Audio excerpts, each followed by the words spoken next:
स्वामी जी कहते हैं, एक बार हम हिमालय में यात्रा कर रहे थे। धीरे धीरे रास्ते की चढ़ाई बढ़ती जा रही थी। हमको अभी 90 किलोमीटर और चलकर जाना था। लंबे रास्ते को देखकर एक जवान साधु कहता है कि मैं और नहीं चल सकता, लगता है मेरा सीना फट जाएगा। स्वामी जी ने उसके पास जाकर कहा, अपने पैरों को देखो, इन पैरों के नीचे जो रास्ता जाता है इस पर तुम चलकर आए हो, आगे भी यही रास्ता जाता है। अपनी शक्ति पर भरोसा रखो, एक एक कदम नापो और देखो, ये रास्ता और इसकी कठिनाई हमेशा तुम्हारे पैरों के नीचे रहेगी। दोस्तों, हम में से कोई भी शरीर और हालात से नहीं हारता, हर कोई केवल और केवल अपने मन में बनाई हुई सीमाओं से हारता है। इसलिए स्वामी जी कहते हैं, जो भी मुश्किल आए उसका सामना करो, चाहे दुनिया आपके सामने खड़ी हो जाए, चाहे तारे अपनी जगह छोड़ दें, आपको एक कदम भी नीचे नहीं हटना चाहिए। किसी को डरपोक बनकर कुछ नहीं मिला, इसलिए अपनी शक्ति को पहचानो। Face fears. स्वामी जी इस बात पर एक और कहानी सुनाते हैं। एक बार मैं वाराणसी में था। मैं एक सकरी गली से गुजर रहा था। स्वामी जी कहते हैं, अचानक बंदरों ने मुझे घेर लिया। मैं जैसे इनसे दूर जाने की कोशिश करता, वैसे बंदरों का झुंड मेरे और नजदीक आ जाता। मैंने दौड़ना शुरू किया तो बंदर भी मुझे लपक कर काटने लगे। तभी एक आवाज आई कि बंदर का सामना करो। मैंने पलटकर बंदरों को घूरा तो बंदर पीछे हटे। जैसे मैं आगे बढ़ा तो बंदरों ने रास्ता छोड़ दिया। स्वामी जी कहते हैं, जो भी तुम्हारे अंदर डर है, जो भी कठिनाई है, उनका पूरी दिलेरी के साथ सामना करो, क्योंकि जब तुम अपने डर का सामना करते हो तो तुम्हें पता चलता है कि तुम डर से कितने बड़े हो। दोस्तों, जिन्होंने भी कुछ हासिल किया है उन सब ने अपनी कमियों को और अपनी परेशानियों का सामना किया है, चाहे वो कितनी छोटी या बड़ी हो। कोई भी पीठ दिखाकर, चादर ओढ़कर सफल नहीं हुआ। आपने भी देखा होगा, जब आप भागना छोड़कर प्रॉब्लम का सॉल्यूशन निकालते हो और उन पर काम करते हो तो आपके डर बादल की तरह हो जाते हैं और आप उनको पार कर जाते हो, क्योंकि हमारे डर और चिंता हमारी कल्पना शक्ति के बिना जीवित नहीं रह सकते। स्वामी जी ने 1893 से 1901 के बीच 100 से ज्यादा लेक्चर दिए। इन लेक्चर में स्वामी विवेकानंद कई बार युवाओं को आत्मबल और आत्मशक्ति का संदेश दे रहे हैं। एक लेक्चर में स्वामी विवेकानंद कहते हैं कि मैंने आज तक उपनिषद के बाहर कुछ नहीं कहा और उपनिषद में केवल आत्मबल की बात की गई है। हर कमी, हर परेशानी से निपटने के लिए हमें बल चाहिए, शारीरिक बल, मानसिक बल, आत्मिक बल। What we need is strength. We want strength and every time strength. तो हमें क्या करना चाहिए?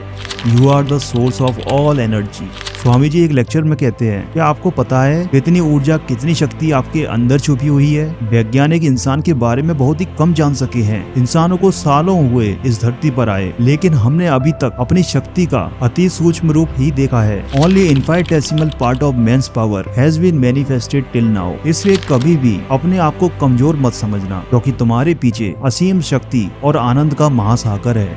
Discipline the mind.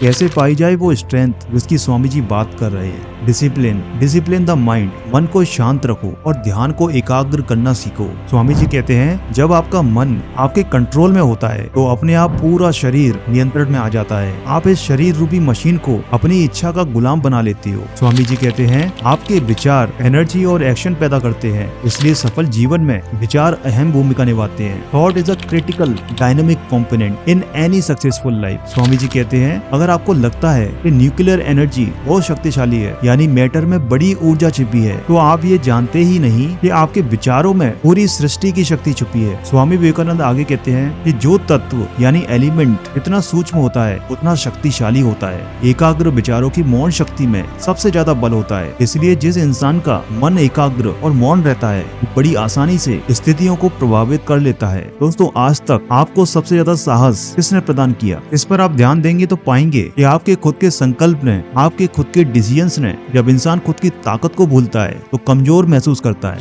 मन को एकाग्र करने का क्या तरीका है? High ideal, high purpose. Swami ji एक लेक्चर में कहते हैं कि अपने मन को सर्वोच्च आदर्श से भर लो। जो भी करना चाहो उस पर अच्छी तरह विचार करो। जब आप ऐसा करते हो तो आपकी सोच और बुद्धि अपने आप प्रखर होती है, जिसके कारण आपके एक्शन अपने आप सशक्त होते हैं। दोस्तों, स्वामी जी कहना चाहते हैं कि अगर आपका पर्पस नाम और पैसा कमाना है तो इसे और बड़ा कर लो। इसमें इंसान और विश्व की सेवा जोड़ लो और देखो, आप अच्छा काम करके, अच्छा कैरियर और अच्छी कंपनी बनाकर अपने परिवार, अपने समाज और देश में कितने लोगों की मदद कर सकते हो। ऊंचे उद्देश्य से आपकी फीलिंग चेंज होती है। आप विस्तार की भावना महसूस करते हो और इस भावना से आपकी एनर्जी बदलती है। आप नए तरीकों से सोचते हो और आपके विचार परेशानी को पार कर जाते हैं। इसलिए आपका मन आपके इंटेंशन और पर्पस की शक्ति से ट्रांसफॉर्म हो जाता है। कुछ बड़ा करने की भावना हम सब अपने जीवन में कभी न कभी महसूस करते हैं लेकिन इसे लंबे समय तक बनाए नहीं रह पाते। इसलिए बड़े उद्देश्य के साथ आपको चाहिए कांस्टेंट प्रैक्टिस। स्वामी जी कहते हैं कि कोई भी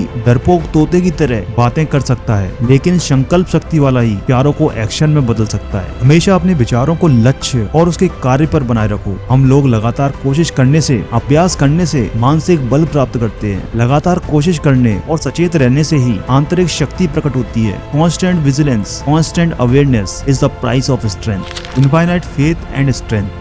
मद्रास में दिए एक लेक्चर में स्वामी जी कहते हैं कि सफल होने के लिए आपको केवल दो चीज चाहिए, असीमित आत्मविश्वास और आत्मबल। वे आगे कहते हैं कि जो लोग समझते हैं कि आत्मबल की जरूरत केवल साधु सन्यासी को होती है, असल में हर शक्ति और बल एक ही सोर्स है। जीवन की छोटी से छोटी मुश्किल पार करने के लिए आपको वही शक्ति चाहिए। दोस्तों, आप एक मिनट रुककर सोचें कि आपने आज तक जितनी मुश्किलों को पार किया है उसके लिए दृढ़ निश्चय, आइडियाज और प्रेरणा कहाँ से आई? उसका सोर्स क्या है? उसका सोर्स है आप खुद। स्वामी जी कहते हैं बिना सेल्फ अवेयरनेस के तो हम केवल बात कर रहे हैं। हम ऐसे जवान बनना चाहते हैं जो अपनी इच्छा शक्ति को एकाग्र करके अपने अंदर असीम आत्मा की शक्ति को छू सके, ऐसी शक्ति से जिसका चरित्र बनता है। वो युवा, निडर, आजाद और मेहनती और मजबूत होता है। No mistakes shall stop you. Swami ji कहते हैं इस जीवन में जो भी प्राप्त है उसके पीछे महान तैयारी छिपी होती है। हम जिस कर्म भूमि में हैं उसमें कुछ गलतियों की धूल भी उठेगी। हम सबसे अपने जीवन में गलती होती है। उन्हें सही और गलत के बोझ में मत दबाओ, बल्कि उनको धन्यवाद दो क्योंकि वो तुम्हें अपने लक्ष्य की ओर ले जाती है। स्वामी जी का ये कोट पूरे वीडियो को समराइज करता है। Great convictions are the mothers of great deeds.